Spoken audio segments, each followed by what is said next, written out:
It's Rock 106.1, Savannah's Rock Station, and today's an exciting day as a wrestling fan, as a fanboy. I appreciate you coming in after a very late night of work with AEW Dynamite down in Jacksonville. Ladies and gentlemen, Tony Schiavone is in studio with me today. Thank you so much for joining me. Marshall, it's great being here. I've lived in Georgia for a long, long time, and Savannah's one of our favorite cities. It really is. My wife and my daughter came here years ago, and they took all the spooky tours all the ghost tours here. Yeah. And unfortunately, my wife returned. I thought maybe that it would just be my daughter. My wife will be taken into some grave or something here. But one of our favorite cities, Savannah, really is. The hearse tour is something you've got to do if you get some time. They put you in an actual hearse. It is a ridiculous amount of fun. Yeah. And you've spent some time here in Savannah, I'm guessing, and especially, are you on vacation right now? Would you say you're on vacation, as you don't have another show for at least a couple days, right? Well, I've got to go home tonight, and then Saturday morning I got to fly to Norfolk to do Collision. So I'm on the road every Wednesday and every Saturday now. How is life on the road now that you're back in wrestling, doing AEW? Obviously, just celebrated the 4th anniversary of this. How has life been these last 4 years comparatively to the few years before that, where you're just kind of hanging out, doing your own thing at home? Yeah, it's exhausting. It really is, because I fly so much and go many different places. We're going to be in Charleston, South Carolina next Wednesday. And to be honest with you, we travel so much, Marshall, that when people ask me, hey, do you remember where you were 2 weeks ago? I can't remember. I have to look on my calendar because it all kind of gels into one another. Yeah, it does. But it's a pretty good life. I'm very fortunate at this age to be still doing it. I really am. And like I said, you're part of my childhood, and it's just so exciting to have you here in studio. Now, the reason you are here is because AEW is coming back to Savannah. You guys were here just last year, and you're back. Enmarket Arena, January the 24th. You can buy your tickets right now, AEWTIX.com. And they start off at $20 with some fees. And we're so excited to have you guys back in town. And I just mentioned you guys celebrated 4 years. 4 years with AEW already. And it's crazy to think that. Now, with that time being gone past already, what wrestler just makes you your jaw drops? What wrestler makes you think, I don't understand how they do what they do? Yeah. Or how are they alive after that? Is there a wrestler that kind of comes to your head over the last Darby 4 years? Allin. That guy is incredible. You know, he's going to climb Mount Everest. I heard that. I heard that he was going to take a little bit of time off. And he's trained already. He went to Kathmandu to train, and he's going to travel there to climb it in April. And I told him, I said, that's good, Darby, because when I climb it, I'll stop and look at your body being frozen up against the side of a mountain. He's crazy. He's these kids, they put their bodies through so much, and they do so many crazy things that when I was a wrestling fan growing up, they never did. Right. Table spots and jumping over the top rope and doing dives, and Darby being thrown onto the steps and going off the top of a ladder. It's like jumping off the top of a video screen last night with a coffin drop. Exactly. I mean, it's just right. And I've seen them backstage, and they're like hurting, and we have medical staff, and they check on them, and they're hurting all the time. And I'm thinking, and then they say, I'm okay. And I would say, you are now. Wait till you're in your 50s. Right. Absolutely. These guys are insane. And that's what I think I love about AEW. You guys bring a viciousness, a reality, it makes it everything just, it hurts me. Yes. I'm 41 years old, and some of the spots that Darby Allin does, it hurts my bones. Right. Wait, if you think it's vicious in the ring, you ought to watch backstage. Oh, yeah? I'm kidding. Tell us some dirt, Tony Schiavone. Okay. Well, last night, main event, Darby Allin, speaking of, was teaming up with Sting, and Sting is iconic. I mean, the iconic call of you just saying Sting's name has taken on a life of its own. I know it has. Isn't that something? It's crazy, and it's you know what? I pop for it every single time you say it. You know what? Tony makes sure that I'm doing every Sting match, right? But even if there's a pay-per-view, and we kind of rotate the announcers too on a pay-per-view, he always supposed to be on the Sting match because he wants me to say it. And I'll make a joke to the guys. I'll say, well, I'm going to go out there and say, it's Sting, collect my paycheck, and you guys can do the rest of the match. Hey, when you're talented, you're talented. Well, Tony. it's just a line. And again, that line is, and I guess it comes back from the Nitro era, right? In the Monday Night Wars. Yeah. I don't remember saying it that much during the Monday Night Wars, but now all of a sudden here it is, and it's a part of what I am and a part of what we are. Yeah. Do you think it'll be on your headstone? I think it'd be awesome if it was. I know what's going to be on my headstone. What's that? Florida Gators suck. Yes. Okay. All Spiteful to the end. You damn right. I love it, Tony. Well, speaking of Sting, Yeah. his end of his career is on the way. Yeah. March 3rd. And it looks like he's taking on the Young Bucks. You guys kind of revealed that last night. He and Darby, right. That is going to be an insane match. Yeah. Can you give us a little behind the scenes? How did that match come together? I mean, and the guys are just wearing mustaches now. Are they just what's going on with the Young Bucks? They look like movie stars. When I saw Nick backstage, I said, "Oh my goodness, that's a look." Take a look at my 9-iron and see if you think it looks good.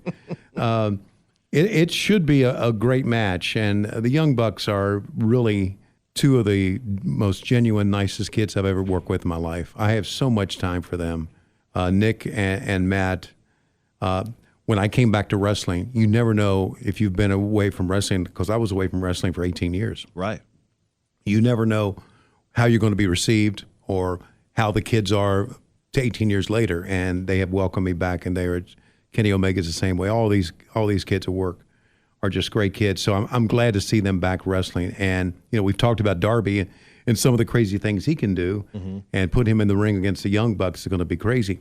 I want to say that last night, I know you watched the show, when Sting came off. Oh my gosh, the Scorpion death drop onto the table. Onto the table, okay. That looked like it hurt him. Like it hurt me. Okay, so I had gotten up from the broadcast position and walked behind, so I watched it on TV because I had to go out and do an interview with him afterwards. So I walked out, and people were going crazy, and I walked in the ring, and I stepped in the ring, and Bryce Remsburg, the referee, says, "Hang on a second. We're not so sure how hurt he is." I said, "Okay," and I stood there, and Bryce said, "He'll be okay." And Sting got up, and he looked around, and I had the microphone down, and I said, "You're an idiot. You know that, don't you? You don't have to do this. Fans love you. You don't have to do this." He doesn't have to do it. And he doesn't. And he just, for his age, to do those crazy things. Oh, it's crazy to see. Right. How old is Sting? 63? 63? Yeah, I think so. I mean, that was probably a 10, 15 foot maybe drop. Yeah. Maybe it looked that big on TV. Course, maybe it was shorter than that, but him falling off and then barely skimming the outside table and then kind of hitting almost his full back on the ground. Right. Once again, like I don't think I'd move for 2 weeks. No, we've got the big event. We got your final match coming up. Yeah, he's got to stop that. doing Could have been your final match right there. I mean, it would be a way to go out. I mean, it would have been. Yeah. But wow, it's really incredible. And once again, AEW Revolution, I'm going to be buying that pay-per-view. That looks incredible. And then with the Young Bucks, that's going to be a great match. Now, I've been watching AEW for quite some time. Okay. I told you before we jumped on here, I started watching AEW right at the beginning to mess with my friends, but I fell in love with All Elite Wrestling. And over the last year and a half, your feelings on the mic are so well received and are like everything I think you honestly mean, it hits me. And when you talk about Don Callis, I'm like, I honestly feel like Tony Schiavone does not like Don Callis. So I've got a real question for you. Okay. What situation is worse? You stub your toe every day for the rest of your life when you're getting out of bed, or having to smell Don Callis's breath once during an interview? What situation is worse for you? Well, it's Don Callis. Just being near him would be the worst situation. You know? I feel like he has too much cologne. Yeah, no, he does, and he's oily. And why is that? Why is he so shiny? I don't know. Yeah. I don't know if it's a Winnipeg thing or not. I don't know if, but the moment you cross over the border. Yeah, he's just a horrible human being. Mm-hmm. Yeah. Don Callis, not a fan. Yeah, not a fan. He's the male version of my wife. Just don't want to be near him. Tony's poor wife. Yeah. Tony's poor wife. If you've ever met her, you know that the grief I give her is nothing like the grief that she gives me. Right. And we were in San Antonio, and I brought her there with me. She has friends in San Antonio, and she said, listen, when we go to San Antonio, I'm not coming to the wrestling show. And I said, you're not invited. I don't know why you would say that. I never got you a ticket. But in the airport, she met some of our female wrestlers who I'm friends and close. I work in talent relations, close to all of them. And she was like, if my husband ever gives you stuff, you tell him that blah, blah, blah, blah, blah. And I'm going, what the? Should have left this lady home. Absolutely. And now all the female wrestlers love my wife. Oh, yeah. Your wife's the best. I said, no, that was not my wife, okay? That was a lady, this was right before Christmas. That was a lady that I saw at the airport, stuck her in a wheelchair, and now I'm taking her to the Salvation Army so she'll have a Christmas dinner. That's not my wife. Wow. So true love does exist. Yes. We have a great routine. I didn't believe it until Yeah, she's been with me the entire way. I mean, ever since I started in wrestling, she's been with me. So that's incredible. That's incredible. You're poor and also incredible wife. Yes. Well, let's talk about the greats of wrestling commentary, because I have to ask you. I don't know how many times Tony Schiavone is going to walk into the Rock 106.1 studios. Let's talk about the greats of wrestling commentary, like Gorilla Monsoon and Bobby the Brain Heenan, your coworker Jim Ross. Right. It must be so cool. Those guys, obviously, and you elevate the work that you guys do. Your iconic, Call a Sting. It elevates the work. It makes it so memorable. Yeah. So, you talked about you're older in age. You've been away from the business. You've been back for 4 years now. Eventually, I'm guessing you probably want to retire. I mean, at some point. No. I think it would be a great story. I think it would be a great story and a great, probably be front page news, as if I'm when they go to us on camera and I go, "Welcome back. We're having a great." Just like he that. Just died. And they just wheel me off. Right. Okay. And that was the late great Tony Schiavone. The late great, and what breaking news. Have you thought about what your last match would want to be, or do you have a dream match of? No. I when I got back into the business, Marshall, I didn't really care about being an announcer. I kind of wanted to work backstage and work with the wrestlers, and because I think that's kind of your longevity. And I've always been more than just an announcer. I've been a producer. When I worked for the WWE for 1 year, I produced the home videos, which were on VHS at that time. Yep. In that 1989. So when I came back, Tony hired me as an announcer and as a senior producer. And since that time, I was promoted to VP of Talent Relations because I have a good rapport with all the wrestlers and get along with them. And when you're in talent relations, you're just kind of like, it'll be okay, type thing. Sure, it's handling personalities. Exactly. Yeah. So I never thought. So when I came back, Tony hired me without even telling me what I was going to be doing. So I didn't know that I was going to be on the shows. Sure. I didn't know if I was going to do interviews. I didn't know if I was going to do commentary. So he started using me on commentary, and then it just kind of progressed. And when Collision started, I was not on that broadcast team at the beginning. Right. But then just this past year, Tony, we landed at the Detroit airport, and we had Collision in Toledo that night. And Tony called me as I'm driving from the Detroit airport to Toledo, and he says, "Are you at Collision tonight?" I said, "I'm at every show." Okay. He said, I got something I think you're going to find fun. And he brought me in and said, "You're going to be the lead announcer on Collision." So now I'm kind of the lead announcer on Collision, which I never expected, never lobbied for. Right. But I just, I think I've gotten to where I've gotten because I work pretty hard. I really truly think I can outwork just about anybody because I put so much time and effort into it and I'm willing to do things.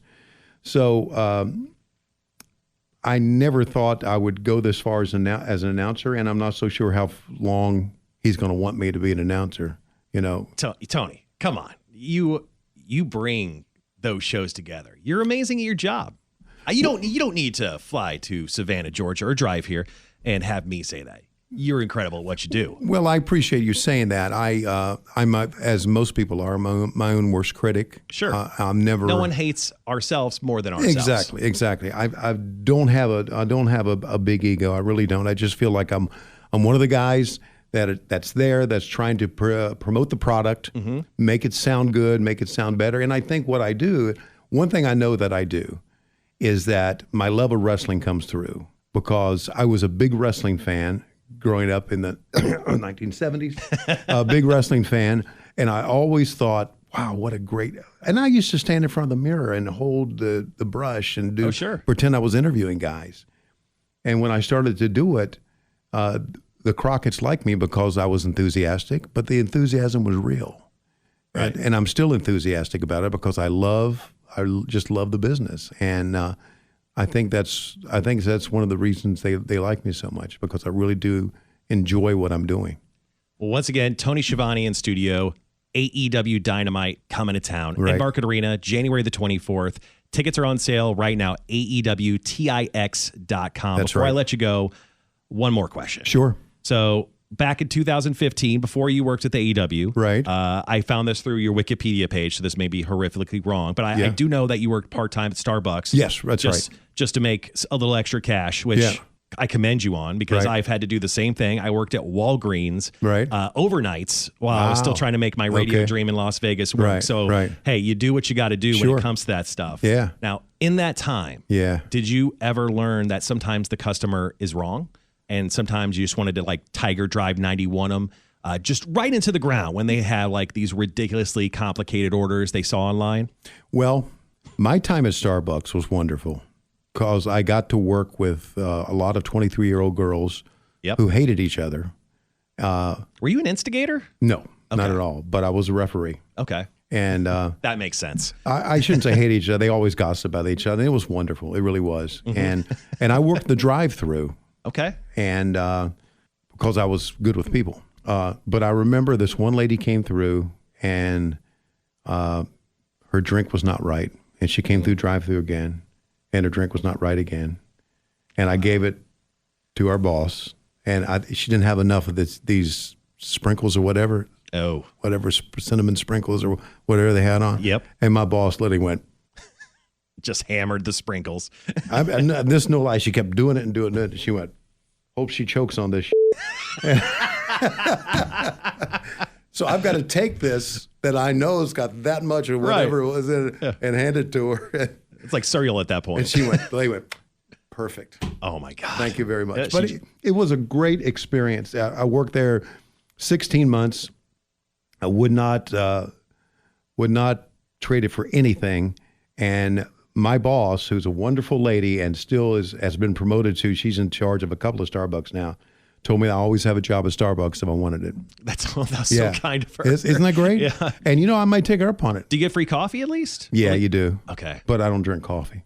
What? You're just high on life? Starbucks weaned me off coffee. And I hate to say that. I'll probably never get a job at Starbucks again, but I'm into energy drinks now. So same. Yeah, I drank so much coffee during my Starbucks era. Yeah, I'm on the Alani New right now. I'm on Celsius right now. Okay. Yeah. Nice. But yeah, I've weaned off coffee thanks to Starbucks. Sorry. Well, Starbucks won't be hitting their quarterly goals because of you. Yeah, but I know how to make a cappuccino and I know how to make a latte. I still don't know how to make a frappuccino. But I saw girls make it, and they know what they're doing. Well, as long as they do. Yes, right. Well, Tony Schiavone, thank you so much again for coming in studio today. AEW Dynamite, January the 24th, Enmarket Arena, right here in Savannah, in our backyard. Tickets start at $20, AEWTIX.com. Thank you again for coming and hanging out with me. I appreciate it. Thanks, Marshall. We look forward to coming back to one of the great cities in America. It really is. I'm not only saying that because I'm here and talking to you guys, but Savannah really is. And if you don't think Savannah is not one of the great, if you think Savannah is not one of the great cities, then you've never been here, because it is so full of life and a lot going on. And I just want to end up by saying, go Dogs. We would have beaten Michigan handily. Yeah. 3 touchdowns. Yeah, absolutely. At least 21 points. Right. So there you go. Thank you, Tony. All right.